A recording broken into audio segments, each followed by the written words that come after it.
A lot of centralized narratives are being built by these militants, where they normalize the violence, normalize gun presence, normalize Islam, radical Islam rather. By playing cricket, by playing with each other, making fun. That's what the Taliban is doing. Even if you notice these videos right now, so they kind of Right. normalize these videos and normalize the presence of gun, the presence of militancy against the state. And this was a major point to buy for someone who had always distanced for the past 10 to 15 years against the new militants or against the foreign militants. They felt like, okay, so they're just like us. They're just against like us, fighting against the state, and this gave them a massive booster.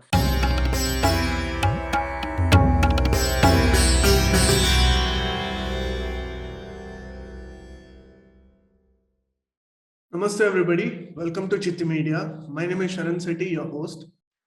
Today, we are joined by a very dear friend of mine, Aditya Gowdara Shivamurthy. He is a graduate from the London School of Economics. He is a strategic analyst focusing on South Asia and Kashmir, and he has been writing for several publications which are of national and international reputation. And currently, he's working as a research assistant at the prestigious Observer Research Foundation. Thank you so much, Aditya, for joining us. Namaste. Namaste, and thank you so much for having me. My pleasure. Absolutely. I've been reading your articles and they're very, very interesting. And you've been writing about the Kashmir Valley, especially on how narratives are being built in a post 2014 environment. Now, in your articles, you've used the phrase of the new phase of new militancy. And you have also described how information communication technology has helped some of these militant groups in propagating an anti-India propaganda further. Now, could you tell us more about this? Sure. So this term that I use, called new militancy, it's a term that I've borrowed from one of my colleagues who also happens to be my supervisor. His name is Khalid Shah, and also from a few media reports before that. So basically, if one has to describe the role of new militancy and the role of information communication technology and how it has evolved in Kashmir, we just need to go back 15 or 15 to 20 years back, what happened in Kashmir.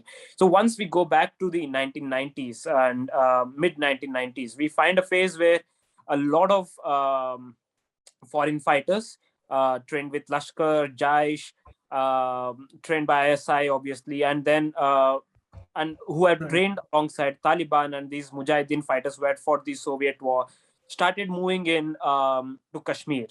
And this was the time when the counterinsurgency operations were at its peaks, where the back of the militancy was being broken down. And at this point of time, a lot of locals started distancing themselves from militancy, knowing that their aspirations were either going to void, or they don't have any more prominence, and the counterinsurgency has just gotten so much strong over the past couple of years. So what happens is, when these new foreign fighters walk in, or the foreign terrorists walk into Kashmir, a lot of locals distance themselves from these foreign fighters, be it ideological reasons, be it religious practices, social customs, values.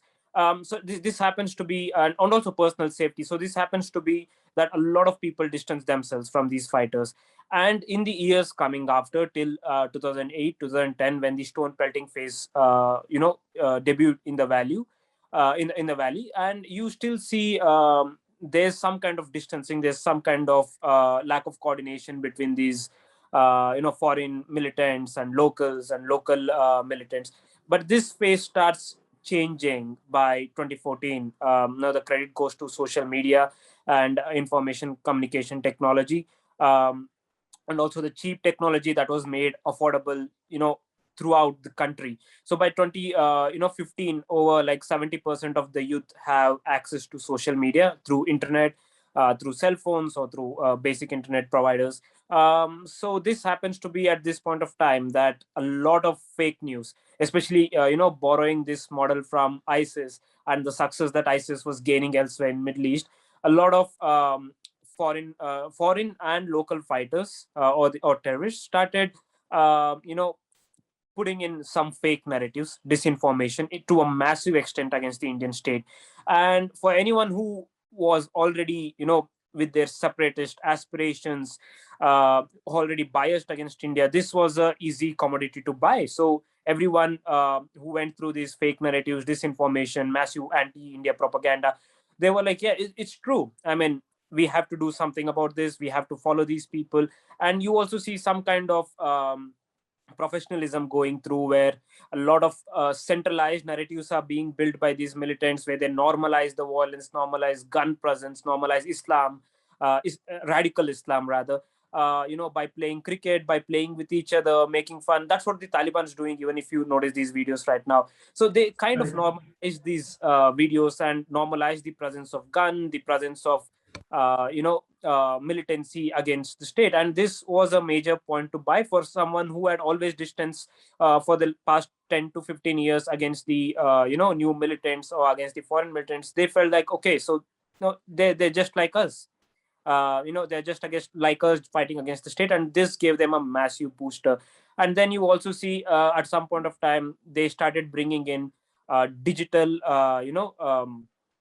posters made professionally, videos made professionally, images edited professionally. So these all started flowing in through social media. Encrypted platforms became a huge platform to share this content, and also radicalize youngsters and sending them in messages, uh, propaganda content, and then also radicalizing them, giving them instructions on how to make weapons, how to use weapons, all dubbed in Kashmiri, if the video had origins elsewhere. So this was something that social media massively brought into Kashmir, and that's where this whole phase of new militancy began, where not only locals were being drawn, the increasing number of locals were being drawn towards these extremist organizations, on these radical organizations, but also a lot of these terrorist organizations like Lashkar, Jaish, Isbul started coordinating and coordinating operations with each other against the Indian state.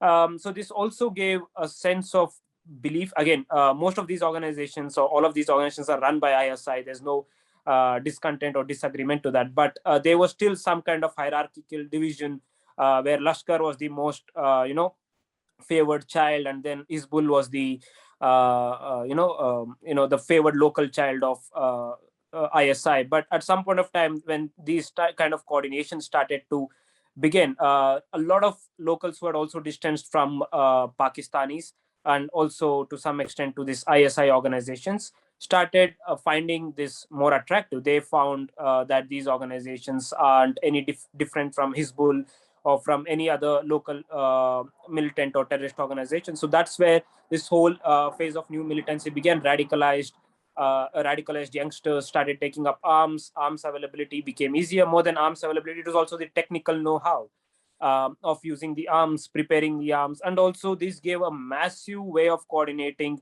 or rescuing terrorist fighters. So in a way, when we see cordon search operations happening in Kashmir, a lot of messages went through social media viral, asking protesters to disrupt these anti militant operations or counter-insurgency operations. So in a way, this also brought affiliation towards Pakistan more closer. The aspirations might again vary. There might be some who wanted to be independent, there might be some who wants to be under Pakistan, but there was a common hatred against India being spread through this social media, and they found a common platform to act against, and that was using the social media. Right.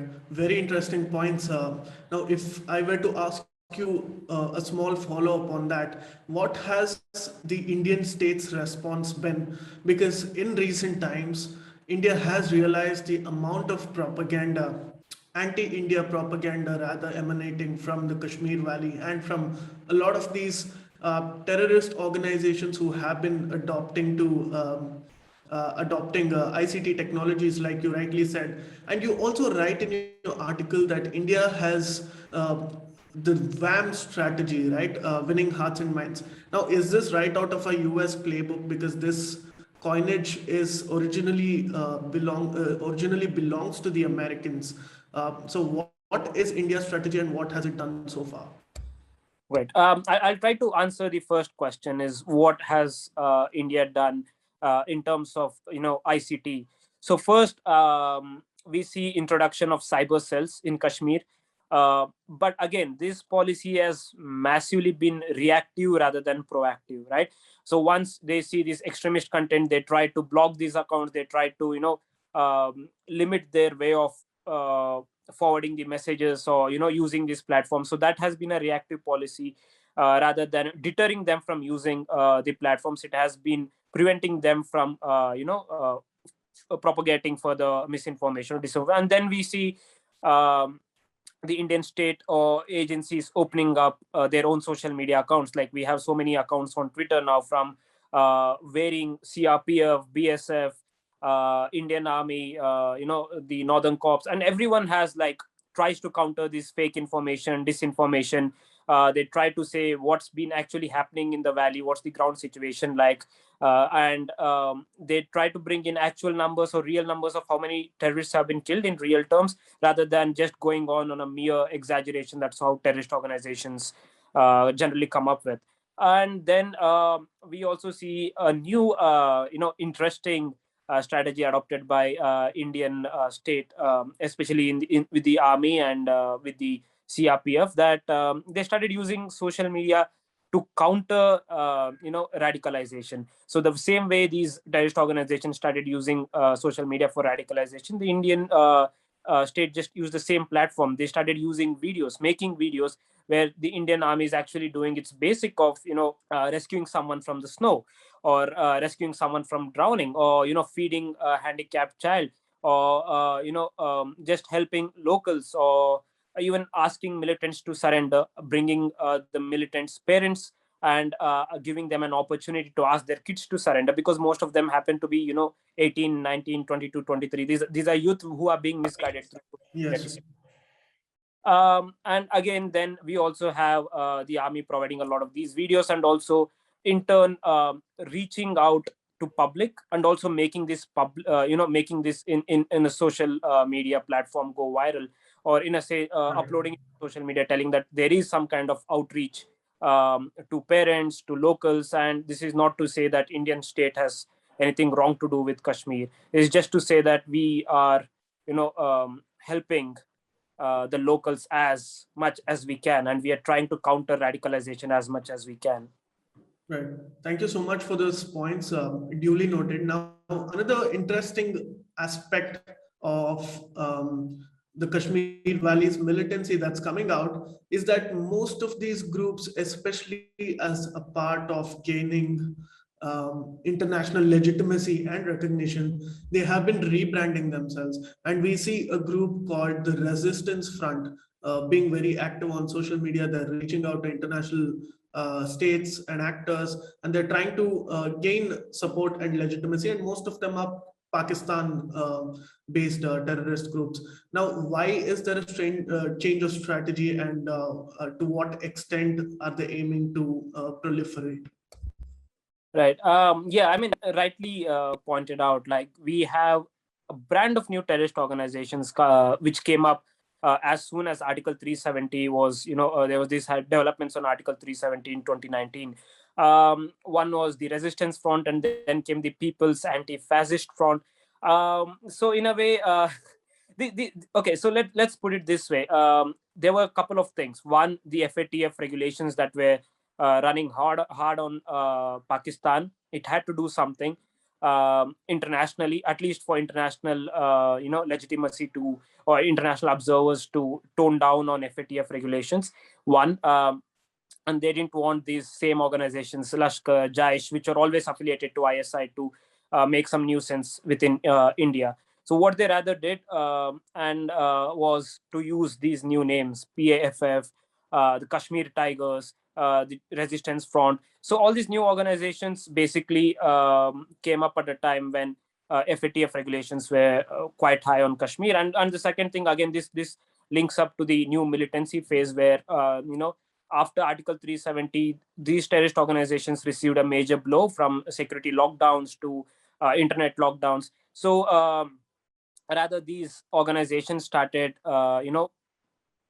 mustering these sentiments into anti BJP sentiments, mustering these sentiments into anti political sentiments. So something as they started providing more and more hit lists on people who have been moving into Kashmir, the non-Kashmiris who are trying to settle into Kashmir Valley, and then the police, local police who have been working with the Indian state, and then also the BJP politicians at the local level. So these were some of the tactics that they tried to target. These were some of the individuals that they tried to target, trying to muster some legitimacy against not only the state, but also trying to tell that they are more of political in nature rather than anti, or more than Islam in nature, which again is, we all can link to it because there are competing narratives coming from it, but at the same point of time they want to use Islam to mobilize against BJP or against Indian state. But the priority, the priority remains that it tried to muster the Article 370 sentiments against BJP and also the state.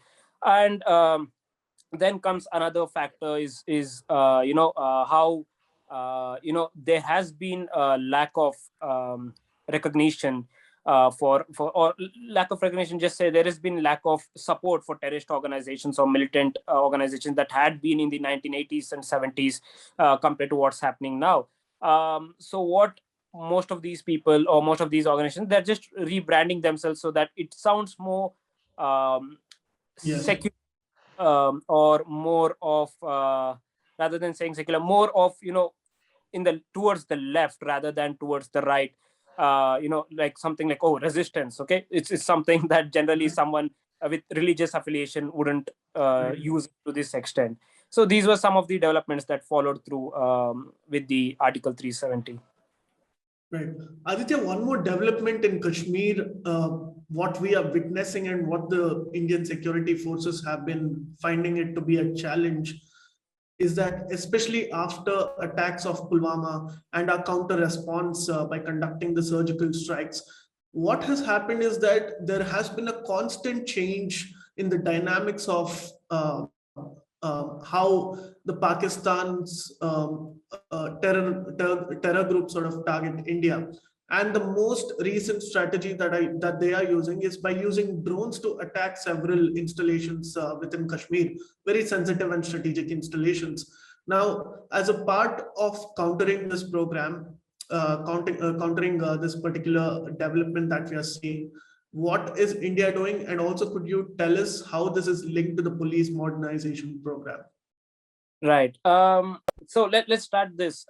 We get these links also from the Taliban back in early, like not early, but yeah, like in 2014, 2013, the Taliban started using this new drone technology, and there has been apparent success with how the Taliban started working on this. And a similar kind of tactics was rather adopted by 2017, 2018, where drones were being used, to transport weapons, transport drugs, grenades, IEDs to local militants. And again, this also goes because of the security lockdown that was imposed after Article 370. So a lot of these weapons were being sent automated rather than, through manual means. And again, this can be linked to why, Pakistan wants to distance itself from terrorism because of FATF regulations. So this in a way gave birth to this kind of drone technology being adopted through radical means. And then came a phase where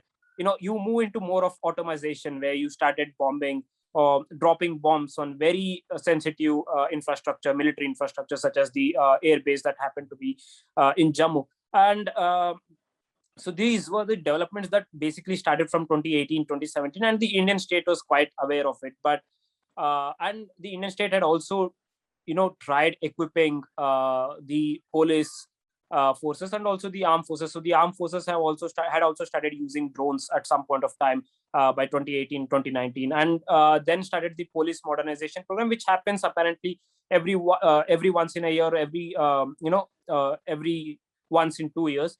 So where they just modernize to counter these new kind of threats that are emerging from non-state actors, from criminals. So apparently there was this phase, there was this decision where every police station would have two drones, um, given in a systemic phased manner. And most of these would be used even for counter-terrorism operations, and also to monitor protests, stone pelting. So this was the basic idea. Now, this unfortunately, hasn't seen a lot of progress because of COVID restrictions, and also so much of developments happening uh, within the state and around the state. So not a lot of them has been heard. And also there was a designated helicopter, there were designated robots. So this program was very technical and very automated in its nature compared to its previous programs. But unfortunately, we haven't heard a lot because of this COVID crisis, and how, basically the state is also deprived of its revenues to some extent. Um, so that happens to be the police modernization program, which is eventually evolving. And now, with this new threat that emerged from the blast at the Jammu air base, India's come up with new policies, but that prevents individuals from flying medium and large size drones. But we still can fly the nano drones around. But we also, there's also designated green, red and yellow zones where we can possibly fly, we couldn't fly our drones. So there are a lot of restrictions coming in, um, rather than restrictions, safety measures coming in. um, Right. so that's where we are going right now. And apparently, Right. we also brought in a few air missile technologies to counter these drones, flights, fighter jets, whatever you may call it. So basically the drones emerging from the basically the threats emerging from the air. um, so we did invest in a lot of this technology. But again, the major question remains, will you be able to spend millions of dollars? So why would you be spending millions of dollars to counter a drone that's merely, just of like Right. hundreds of so that's where the state is about Right. to, It is truly a very complicated situation, and we can only wait to see what the Indian state does in order to counter all of these newly emerging threats. Now, definitely. as a last question, let me ask you this. In your article, you've brought some very, very interesting points, especially about the narratives being built in Kashmir.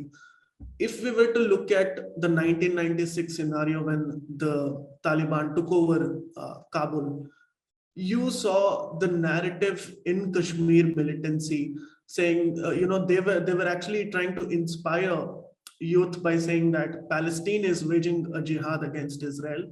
The Afghan Mujahideen have risen, and the Islamic revolution has happened in Iran, and we are the only ones who are left behind. It is time for us.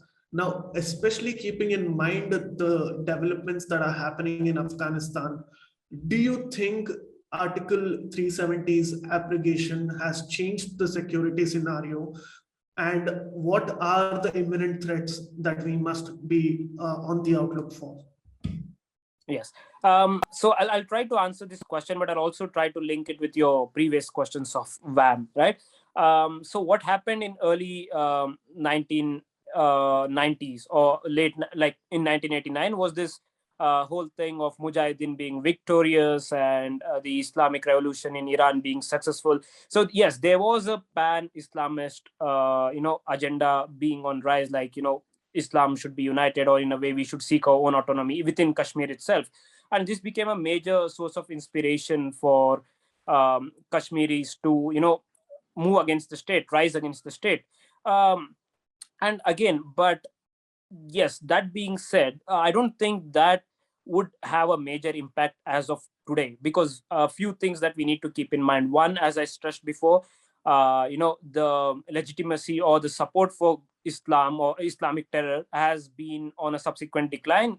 And the second thing we also need to notice is the rising prominence of India against China, right? So basically, no nation state would want to bet on Kashmiris, or on Pakistan supporting their proxy war against India and its rising threat against China, because everyone needs India. And also the third credit goes to its economic size, because India is a big market, and it always basically runs with the nation states economic interests.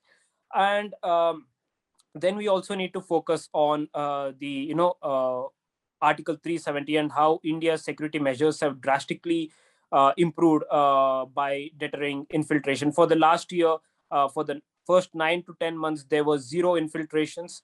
Um, and that's basically the track record that explains how efficient our deterrent systems have got. And then we also need to see that India is trying to engage with Taliban unofficially, although it hasn't recognized, or there's no decision on recognizing the Taliban. It's still waiting on watching the Talib, but it still has made some tried to negotiate some bargains by not letting the Talibs shelter Lashkar, Jaish, Al Qaeda. But you never know. I mean, you can never trust the Taliban. So that's where the saying was. But as far as the deterrence goes, India is trying to do well. It's trying to prevent terrorists coming in, infiltration from coming in. The local militancy has been on, quite declined mode, and you also see a lack of solid weapons with the local militants right now, because now you see them using hand pistols and grenades, basically to target individuals rather than a massive offense. Right. Uh, so that's where this begins, and then this links up to your WAM question, right? So where we had WAM was the Winning Hearts and Minds mission that began in the late 1990s. So basically, we this whole concept began in Malay by British officers trying to win hearts and minds of the Malay rebellion. But then we see this happening on a gradual basis, that everyone tries to adopt to these new tactics. It has seen some possible success, it has seen some possible failures. Success being that we have spent quite efficiently on what the needs of Kashmiris are, providing them basic services, workshops, healthcare facilities, food, etc., etc. And then we have also seen that these are the same infrastructure that are being targeted once like massive protests happen against India, like in 2010, the when the stone pelting re-emerged again after 2008. The Indian Winning Heart and Mind investments were the primary targets of these locals, because they found it is a way of bribing Kashmiri youth or Kashmiris to move towards being more Indian rather than being more Kashmiri. So that's one thing that happened in the past. So what this means basically is India has evolved with this. It has learned its lesson, and from 2019, it has brought in a new kind of WAM, where it's not only sufficiently providing you with your basic needs, you indicating Kashmiris, but it's also providing the Kashmiris to eradicate or to break down the barriers, psychological and emotional barriers that they have with the Indian state. So this being, the Indian Army officers basically interacting with the Kashmiri youth for the first time under Mission Pahal, which never happened before. And then we have LG Manoj Sinha trying to talk to youth in Awam Ki Awaz, just like Prime Minister Modi does with Man Ki Baat. So these are some kind of initiatives that the army and the government have launched. And then we have Mission Reach Out, where the Indian Army has, basically after the lockdown, during the COVID lockdown, and also during the Article 370 lockdown, the Indian Army had provided basic goods, services, money, telephone calls for people who were under stress. So these are some of the outreach operations launched massively by the Indian military and the state establishment for now, which has been to an extent avoiding a massive stone pelting, and also a massive increase in anti-Indian sentiments for now. It's too early to say, but it's good that our state has taken this measure, and I hope this goes in a very positive direction. Right. Thank you so much for sharing those insights with us, Aditya. It has been extremely wonderful to hear from you. And what Aditya means to say is that there has to be an increased awareness among the Indian security establishment, especially given the political and geopolitical developments in Afghanistan. We have all witnessed how the insurgency rose in the Kashmir Valley, especially in the 1990s after the Taliban took over Kabul in 1996. And information communication technologies have been very effectively used both by the militants and the Indian state in propaganda and counter public diplomacy in that sense. So we'll only have to wait and watch how this plays out in Kashmir Valley, because in the coming weeks and months, we will actually get to know the impact of the Taliban taking over Kabul and Afghanistan. And I hope you can join us again to sort of analyze what kind of narratives are flowing within Kashmir, because this is something very, very interesting that personally, I'm very interested to talk about. I'm sure our audience will be very much interested to listen from you again. Thank you so much, Aditya, for joining us. Namaste. My pleasure, Sharan. Thank you so much. Absolutely, it's our pleasure too. And to all our viewers watching this, please do like, share, and subscribe to Citti Media. We'll be coming out with more such talks in the future. Until then, this is your host, Sharan Citti, signing off.